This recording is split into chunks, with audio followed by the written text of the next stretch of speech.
As easy as a click of the mouse, but is it secure? 26 states and the District of Columbia now allow some form of online voting, from casting your vote online to sending an email.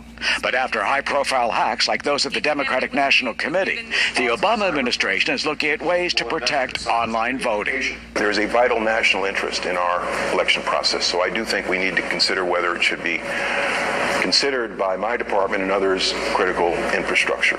Once you have something on the internet, you're telling the world, please come hack me. MIT professor Ron Rivest, an internet voting expert, says despite the promise, online voting is not yet foolproof.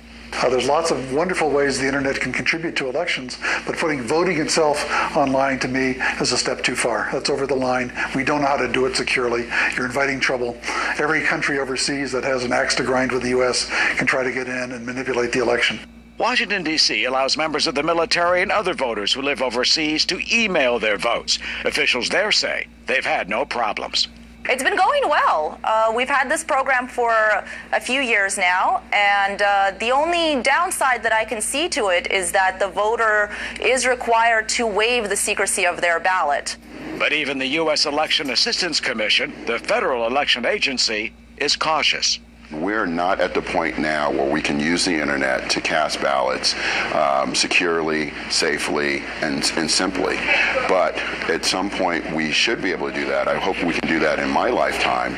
Last month, Illinois shut down its voter registration website after it may have been hacked. Officials reportedly blaming a, quote, highly sophisticated attack, most likely, they said, from a foreign entity.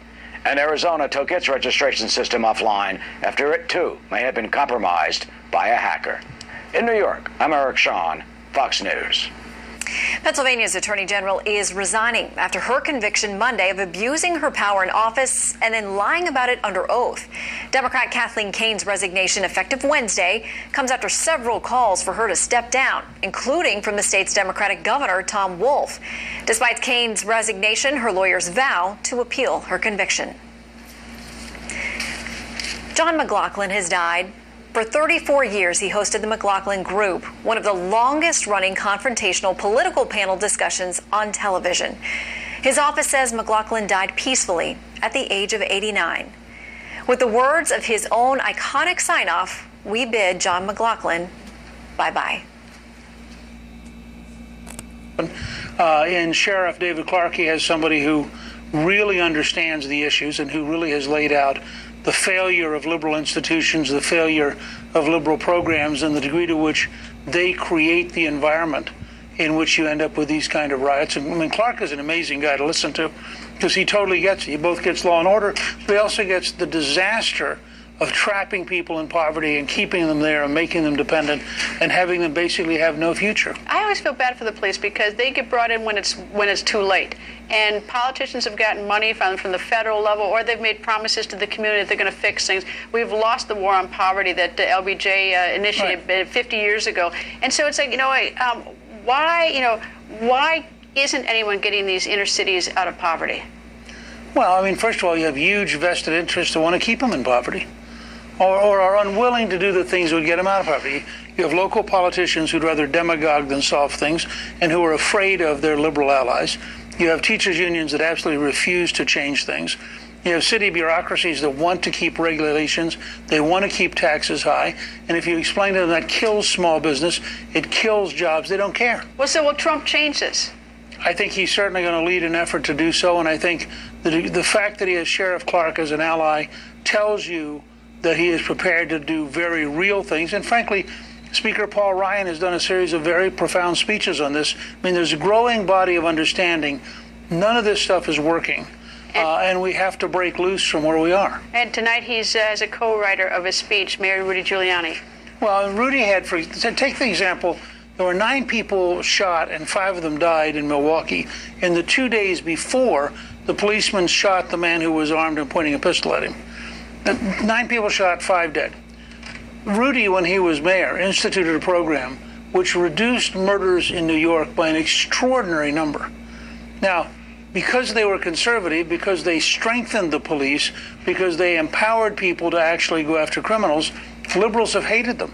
So liberals have preferred to have 3,500 people killed in Chicago while Obama was president, rather than adopting the kind of program Giuliani had in New York. So Giuliani's the perfect guy to have in this setting, talking about what we need to do in the inner city. And of course, we're going to hear from the speech tonight as well as Sean's town hall with Donald Trump. Okay, Mr. Speaker, the House Oversight Committee now has the FBI files from the Clinton email investigation. So now what do they do with the Clinton files?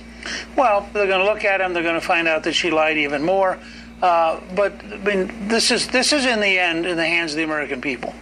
More revelations are going to come out. More indications of what the Russians did, for example, paying off Bill Clinton, paying off the Clinton Foundation. More revelations about arms dealers from Africa. More revelations about how they looted money that should have gone to Haiti. I mean, all of this stuff will come out all through September, and then people just have to make a decision.